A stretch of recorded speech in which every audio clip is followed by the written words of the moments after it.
Good morning, everybody, and happy Friday. Friday means one thing here at Bay Path. It's our weekly football preview with Coach Giampa. We are super excited to kick off another weekend of football here. Coach Giampa, how are you, sir? Nice to see you. I'm doing well. How are you? I'm great. Thank you so much. You know how much this excites me because I tell you what, Friday Night Lights, football, Bay Path, you've built a program that is just bringing on all kinds of enthusiasm and opportunity for kids. So let's break this right down and let's get right into the nitty gritty of things. First and foremost, let's talk a little bit about last week's win. I mean, obviously, you always look to build upon the opportunities you had. So talk a little bit about that last game. Yeah, I thought it was a good week. It's always good to win your opening game. That's always a goal that we have going into the season is win the opener. So, and the opener is a little challenging for a bunch of different reasons. You don't have adequate film on the team that you're playing. You don't always know what you have as a team. So I think the coaching staff, we were all pleased with what we saw. I thought we got a lot of kids opportunities to get into the game and play. And I think, our kids did a good job of executing their assignment and doing what they were supposed to do against McCann. So overall, it was a good week, but, I also turning the page and moving on to the next week, which is kind of, the song of the season. So it was good. It was good. Like I said, we don't take winning for granted. Winning is hard to do. So we were happy with the performance of the kids, and then we're looking to build on it in week 2. Yeah. I always look at what are the takeaways. The takeaways, no matter what, even though the score was a little bit lopsided, it was still an opportunity to see some of the depth that you might have on your roster, kids at different positions, some younger kids getting some time on the field. Those things are important as you look at development for the future as well. So, just a couple of key takeaways. Yeah, again, I thought, for the amount of kids we had in new positions and young kids who had kind of waited their turn over the past few years to get onto the field on Friday night, I thought that, we did a lot of good things. It's not easy to wait and it's not easy to play behind other kids. So, you're always, as a coach, a little bit nervous when you got those new kids in new positions. And, Friday night's different. It just is. There's a lot of pageantry that goes into it. There's a lot of drama and a lot of extraneous things around the game, and it's hard to get kids to kind of understand that, hey, once the ball's snapped and once the ref blows the whistle, it's the same game you've been playing since you were, 5-6 years old. It's a little, the light, playing under the lights are a little brighter. And again, the pageantry that goes on, the room for error is smaller. The game is faster. And again, I thought our kids did a good job. I think a lot of those kids making their first start made the most of the opportunity. They understand the challenges we have ahead of us. I think in a game like that, the thing that I take away the most is that we played at our level. We made sure that, we didn't take anything for granted. We executed at a level that was adequate for the first week, and a lot to build, a lot to get better at, a lot to build on.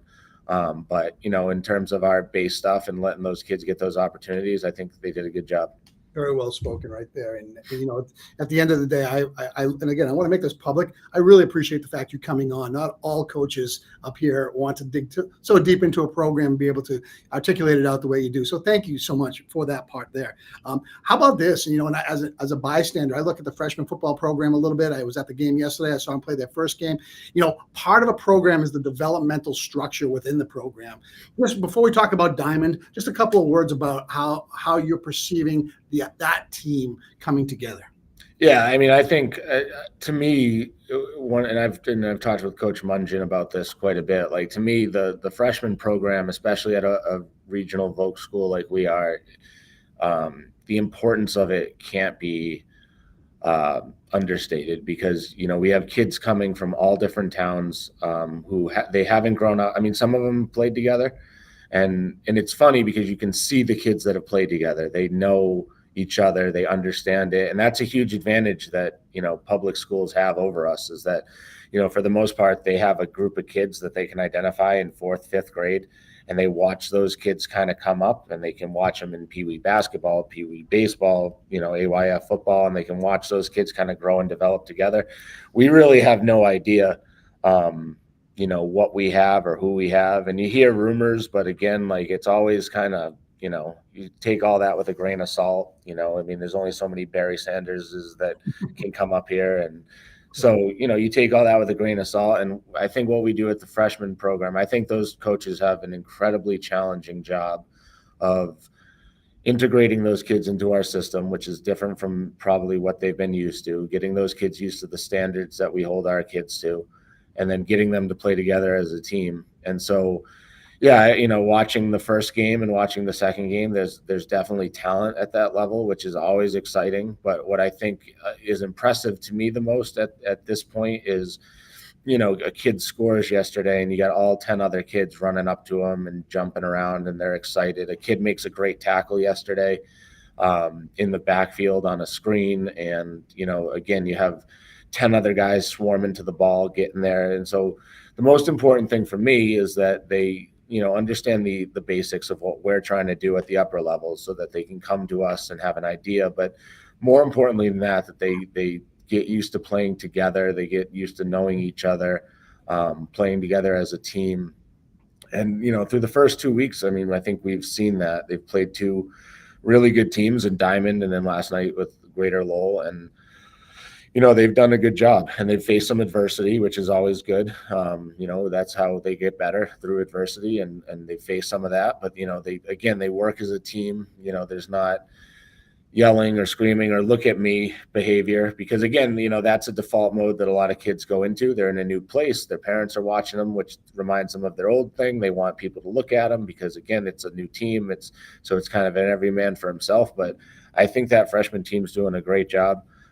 They come to work every day. They're figuring out like what a related class is, what a shop class is. And then, hopefully football is a place where they feel comfortable and they get integrated into what we're trying to do. So I'm really excited about that group. I think that, there is definitely some talent down there, and there's a lot of talent that can be developed down there too. So, that's an important part that we learn too. And again, with something that I emphasize a lot is, I want those kids to have fun. They come from such different places and not all of them had fun, unfortunately, playing football before. A lot of them have. So I'm not, I'm certainly not discrediting anything, but to me the most important thing is that they gain a love for the sport, because it gets harder and it gets more stressful and more pressure. So when you're at that level and they can play, like having fun together, enjoying being a teammate, enjoying being a Minuteman and having fun, I think is the most important thing for those guys. And obviously winning's fun, so they're having fun right now, but I think we work hard to make sure that those kids have a good experience so that they'll want to continue to put in the work as they go through. I love that you talk about putting in the work, because that's the same in anywhere you go. I don't care what sport we're coaching. Put it in. Wins take care of themselves. But I also love the fact that you haven't forgotten about that F word, fun, because fun is the essential part or the springboard for kids to really enjoy what they're doing. And, as I watch your coaching staff and I watch them interact with kids, there's an infectious enthusiasm, which I think is great. And kids feed off of that. And regardless of whether it's on the football field or on a soccer field or in school, that's what we have to be all about. So thank you for going down that road. Let's switch gears very quickly, talk about Diamond. Diamond is a formidable opponent tonight. What do you know about them? And let's talk a little bit about how you prepare for them. So they're really, they're a good team. They're one of the top Voc teams in the state. I think they're either the second or third largest Voc school in the state. So, they're challenging they're going to have 100 kids on their team. They're very well coached. They know what they're doing offensively and defensively. They're aggressive. They're big. So, it is tough because we don't have experience with all these teams unless we play them in the Voc playoffs, which we haven't gotten a chance to play Diamond. But they certainly knew who we were, and they wanted to, when we put out the call looking for Voc teams to play so that we can get a Voc playoff spot, they were one of the teams that answered. So we're excited about the opportunity. I like playing teams from across the state, playing teams in different areas just to, get our name out there and compete against some of the best teams to see where that we stack up. So, I certainly think they fall into that category with the success that they've had. The league that they play in out on the East Coast is really good. And, they play a lot of really good teams. So, it's like I tell the kids all the time, if we want to be a good team, then you got to play good teams, and those are the teams that you got to go after. So, we're not looking to be recognized as a good team without having done anything, and we certainly haven't done anything yet. So, tonight will be a good step in that direction, and seeing how we stack up against a team like them. Yep. Let's talk just very quickly about key matchups. Where do you see yourself offensively? Where do you see yourself defensively? What are some of the goals you have set forth for tonight? Yeah, so they have a quarterback that's really dynamic. They throw the ball all over the place, which is good because we'll see that a lot this season with some of the new teams in the new league. Which is definitely different from what we faced in the past, which is more run-heavy teams. And Diamond, again, is no exception. They have a spread-out offense, and their quarterback does a good job making plays, keeping the plays alive. So we've talked a lot this week about responsibilities on defense, and again, going back to understanding what other guys' responsibilities are, so that you're not trying to do too much. You just got to do what you need to do. We don't need heroes to do anything defensively. We need guys to know their assignment, execute their assignment, and then most importantly, probably more importantly than anything else, have faith that the other guy next to you is going to execute his assignment too.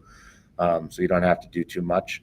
There'll be a lot of pressure on our secondary to stay in coverage and then come up and make tackles. It's not, again, those guys have a tough job because they have two jobs. They have to be able to cover really dangerous receivers, and they have a handful of really dangerous receivers who run their routes really well and do a good job getting open for the quarterback. And then at the same time, they also have to be responsible for the run.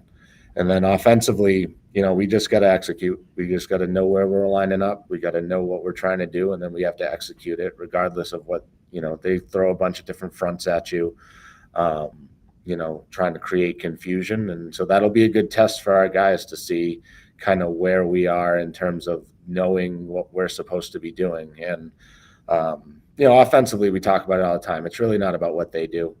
With the style of offense that we run, teams, we might have 2, 3, 4 films on a team, and they might come out in something completely different because of the way that we kind of try to move the football up the field. So, we try to make sure we focus with the kids on, it's not really about what they do. It's about understanding our job and our responsibility. And then it goes back to the same thing I said about defense. You have a job, the guys next to you have a job, and it's having faith that all of those guys are going to do their job, not trying to do somebody else's job, just do the job that you're supposed to do. And then when those systems are in place where everybody understands their role, knows what their role is, knows what they have to do, it takes care of itself. So tonight, I think for us offensively is just about, being confident in what we're doing and executing what we're trying to do. Well, we had a great crowd last week for your opener against McCann. I expect the same thing tonight. What time tonight, Coach? 7:00 is the kickoff.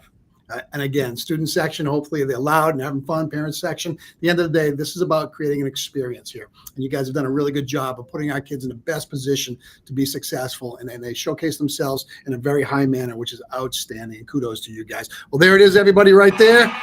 Tonight, 7 p.m. here up at the Hill at Bay Path. We have Bay Path taking on Diamond, another great football opportunity for us.